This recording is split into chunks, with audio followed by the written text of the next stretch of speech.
I am a songbird. Hey guys, welcome back to another episode of Earthling Nutrition. Thank you so much for joining me once again today. So today's topic is a very important one in my opinion. I'm going to address the claim that's made so often in this community that the fat you eat is the fat you wear. And therefore, if you limit your fat intake, there is no way of gaining fat on a vegan diet. And so the origin of this phrase came from Dr. John McDougall. The fat you eat is the fat you wear. And he promotes a high carbohydrate, low fat vegan diet, although he doesn't really call it that. It's just a whole foods plant-based diet with an emphasis on choosing low fat plant foods. And so other YouTubers, other people in this community have kind of coined the phrase high carb, low fat vegan, just to emphasize the fact that we are focusing our diet on choosing foods that are naturally higher in carbohydrates, lower in protein, and lower in fats. And so there is a lot of misinformation out there about fats, and I believe that there's a huge mistake in telling people that every single fat source in a diet is the same. It's processed in the body the same. It's sort of like saying that all calories are created equally, which we know not to be true because, the calorie sources are so different depending on what foods you choose, and they impact our health in different ways. The same goes for fats. So in this video, I'm going to provide you guys with studies, some general information on fats, some clips from nutritionfacts.org, Dr. Greger videos, because he has come out with several videos that really show how whole plant fats do not influence weight management in a negative way. Their incorporation can even cause weight loss. I can tell you guys that from my own personal experience, I was afraid of fats. I was trying to limit under 10 grams of fat per day, which is under 5% of my daily calories coming from fats. And generally 15 grams was my absolute maximum. And I was recommending other people to do this just a few months ago because I was still in this sort of brainwashed state of believing that the fat you eat is the fat you wear. And I definitely had some evidence to back up this claim. At that time it seemed substantial enough, but I realized now that I was missing a whole other side to the story. And so I have changed my opinions, and in this video I'm going to explain why. And hopefully you guys will understand where I'm coming from and understand how I got to the opinions that I have now, and hopefully you will change your mind as well. Because I do believe that the inclusion, the incorporation of these healthy whole plant fats will enhance your diet, health, and weight loss efforts. So for the simplicity of this video, I'm going to be focusing on nuts, seeds, and avocados. There are other sources of plant fats in our diet like coconuts and durian and just, there's other ones, but for the sake of this video, we're just going to be focusing on nuts, seeds, and avocados. So the clips that I'm going to include from Dr. Greger's videos are surrounding nuts. He doesn't have any videos out right now on avocados and weight management. I have found my own studies which I will include after I show you these videos. Alright, sit back, relax, and let's learn.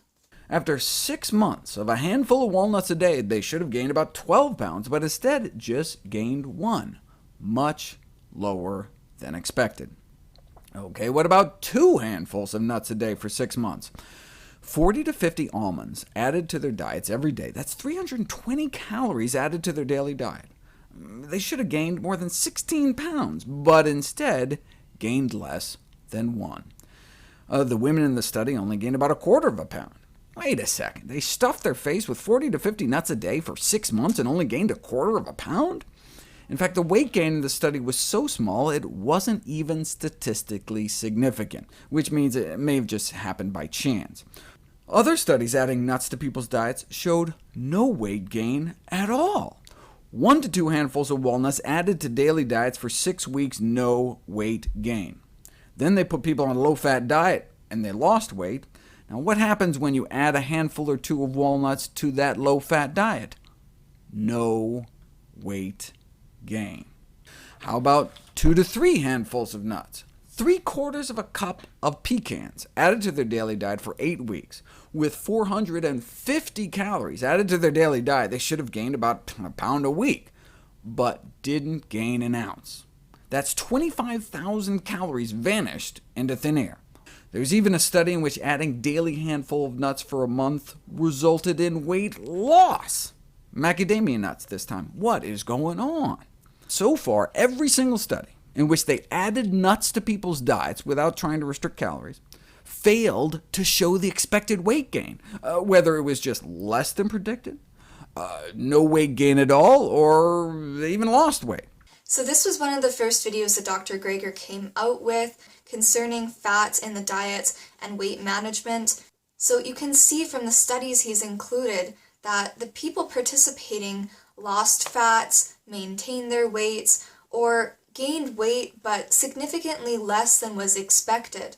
And so concerning the weight gain, the nuts were added often to their regular diet, and so the weight gain could have just been just from the diet that they're eating already, which typically would be just the standard Western diets. And so it's extremely interesting, isn't it, that these people did not have the expected weight gain that would be associated with the amount of grams of fat they were consuming. Clearly, there is something more going on here, because if the phrase, "the fat you eat is the fat you wear," was true and accurate, these people, their body composition would be reflecting this. So thankfully, Dr. Greger has done the work for us, and he has kind of nailed down a few different reasons why fat from whole plant sources does not contribute to weight gain. These reasons are discussed in 4 or 5 of his videos on his channel, and I will link them in the description box below so you can check out their full format.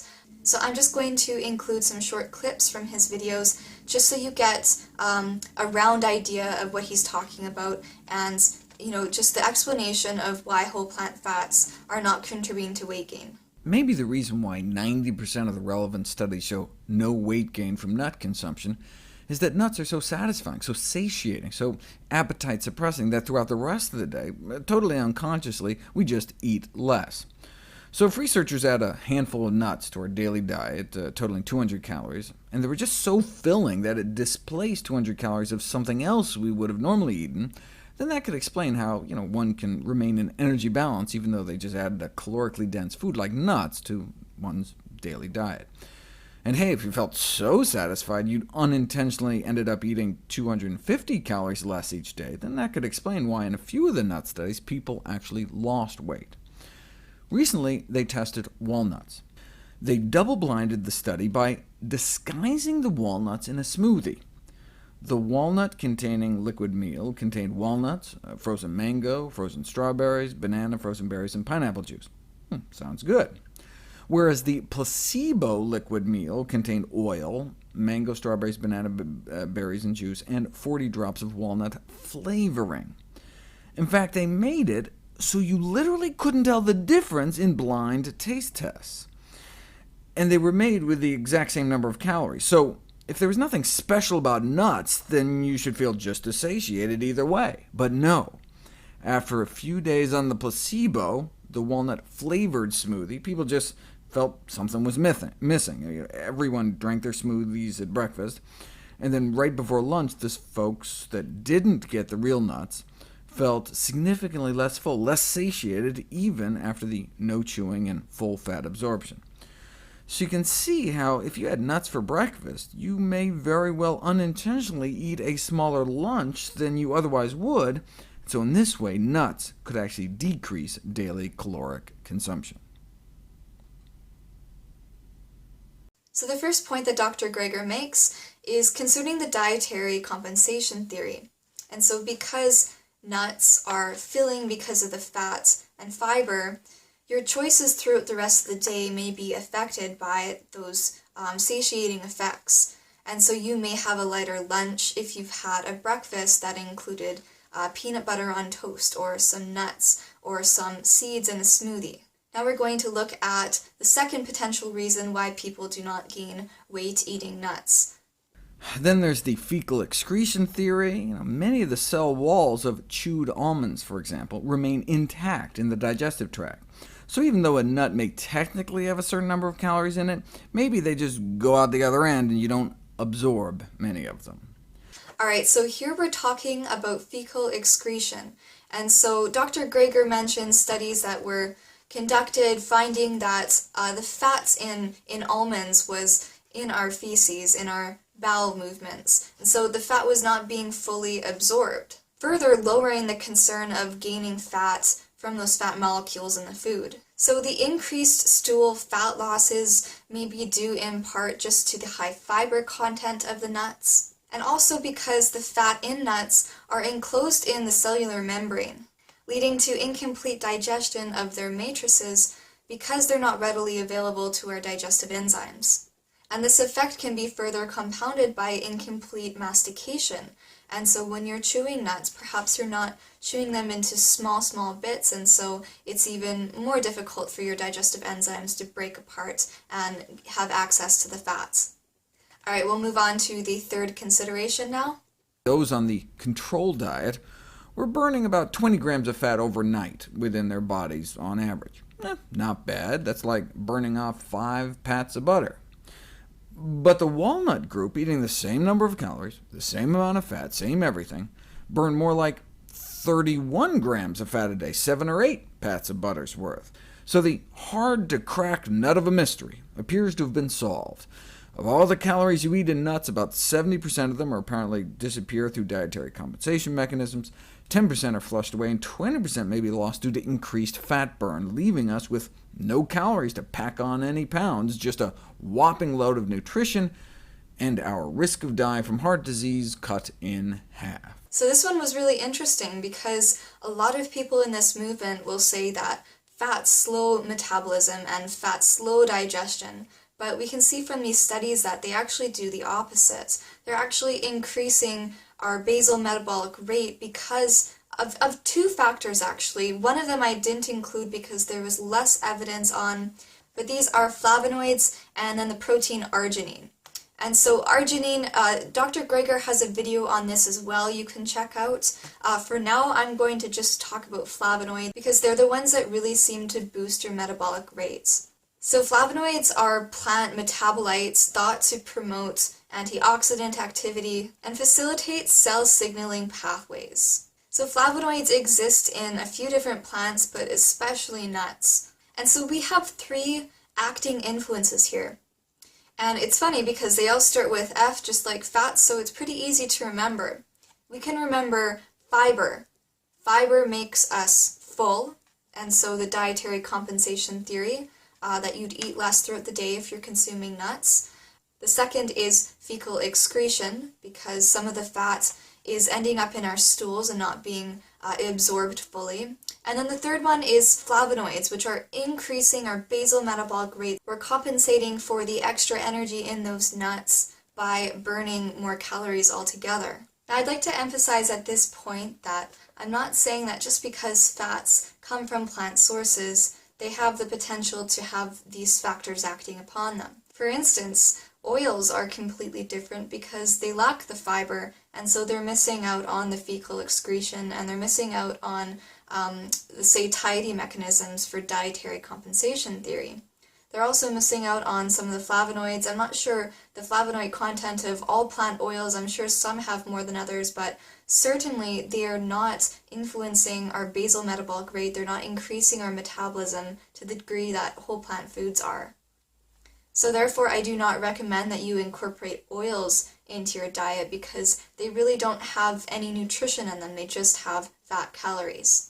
So because Dr. Greger did not include any information for avocados, I did my own research and came up with, well, there actually are a lot of studies. If you just type in avocados weight management or weights, PubMed onto Google, you can look across all the studies that they have on there.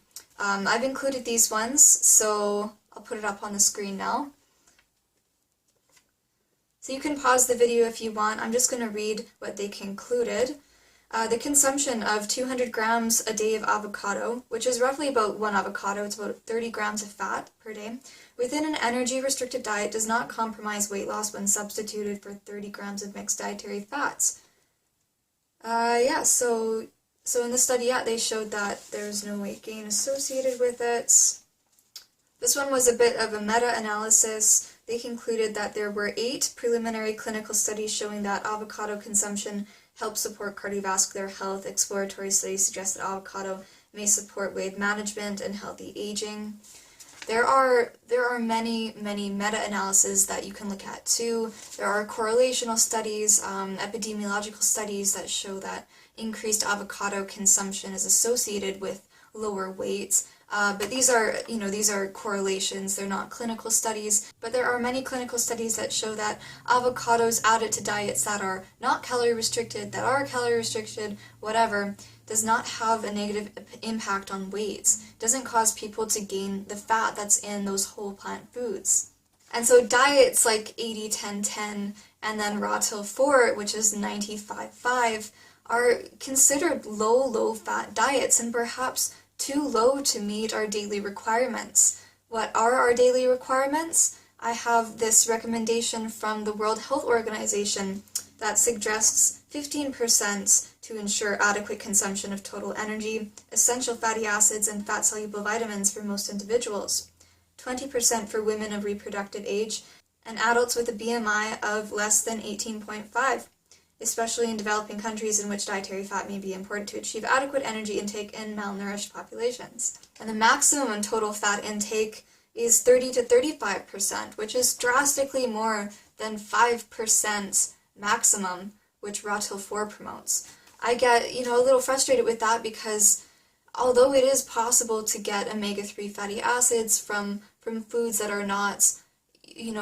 more overt fats like avocados, nuts, and seeds, but it is a lot more difficult to achieve your essential fatty acids on a high-carb, very low-fat diet that includes a lot of fruit, a lot of smoothies, and especially with smoothies because they're so full of water and not a lot of fat, those fat-soluble vitamins that are in the smoothie are not even being properly absorbed. We need fat in order to allow the fat-soluble vitamins A, D, E, and K to absorb and be utilized by our body. And then by choosing foods in the evening such as white rice and not having enough variety of fruits and vegetables and legumes and starches and nuts and seeds and all these different things, you're missing out. And I'm not saying that everybody is going to be fatty acid deficient on raw till 4 because it really depends on the variety that you're eating and everything, but certainly some people are just having white rice as a meal with maybe a few different vegetables that aren't containing those fatty acids.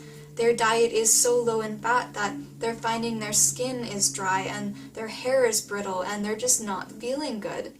And, they go to somebody that promotes raw till 4 and doesn't really, that's not that well informed about these types of things. And one of the first things that they're asked is, are you controlling your fat intake? Are you limiting your fats? And if the person is like, well, yeah, it's around maybe 12%, then they'll be told, well, you have to limit it. You have to cut it down even more.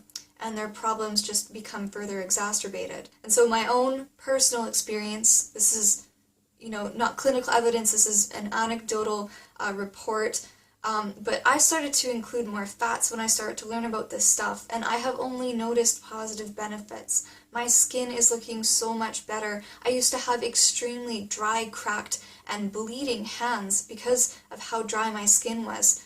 And since including 1 avocado a day and maybe 2 handfuls of nuts, these problems have completely gone away. I'm sure there's things that I haven't noticed, but that are improving within my body as well.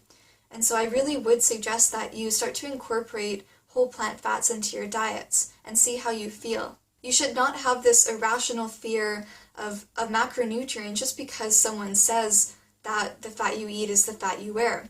I'm not outright disagreeing with Dr. John McDougall either, because when he says that phrase, he means it more about cutting out oils and things like that, and of course the fat in milk and the fat in animal products, where there's also no fiber. There's a lot of other bad things in animal products, as we all know. But that kind of fat becomes the fat that you wear because these sort of factors that prevent weight gain from whole plant fats is not applicable to animal fats and oils.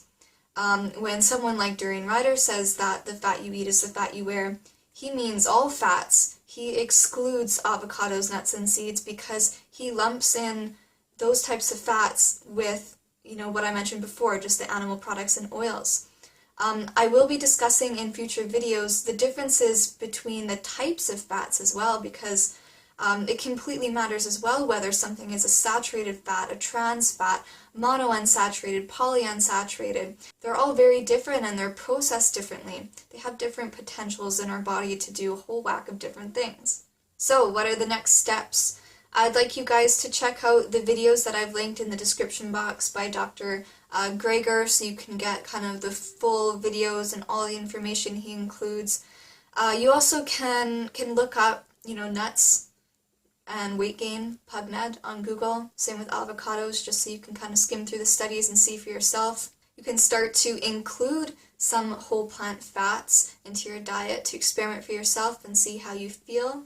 And finally, stay tuned on my channel because I will be coming out with more videos on this subject. I think it's really important to talk about this because so many people are just scared of fat. I know I was scared to, I looked at everything. I looked at packages. I looked at, nutrition facts online to make sure that I was under 15 to 10 grams of fat per day. And same with my partner Joshua. He was just, did not want to eat nuts and seeds and avocados until I started to talk about what I've explained in this video. And then he started to understand and has included them, and he's also only experienced positive benefits. And I might get him to just do a video on his experience with that because he's really glad that he has started to do this as well. So the last thing is that including fats from whole plant sources is something that I talk about in my book, Light at Night. And also we discuss this in our Facebook page, Earth Food and Light at Night. If you haven't joined that, you can, so you can be part of our little community and a support group for people that are trying this out. If you got anything out of this video, please remember to like it and share it around, please, so we can, share this information with other people so they get the true facts about fat. I hope you guys have a wonderfully abundant day. I'll see you next video. Bye.